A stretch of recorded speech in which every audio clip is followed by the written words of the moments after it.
Hi guys, in this video I want to show you how to take off the head, I don't know how to name it in English.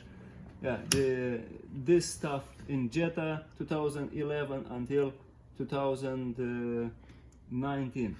So you have a push button here, and on the other side there is a pin, there is a slot where you have to go with a flat screwdriver. You just go here in this slot and you press the button that is inside in the same time as this button. So you press the two in the same time, simultaneously, and it will get off. So you take it off. Same thing with this one.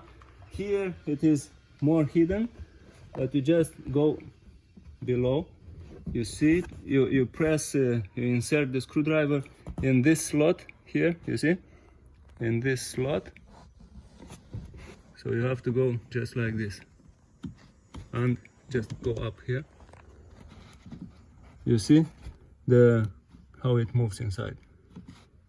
So same thing is on the other, and you press the two in the same time and see how they are made. So the pin goes here and it keeps it in place. Okay, this is it about the headrest. Yeah, this is the headrest on Jetta 2011-2019. Thank you for watching. Subscribe to our channel to receive more videos about how to do everything in the cars. Thank you, bye.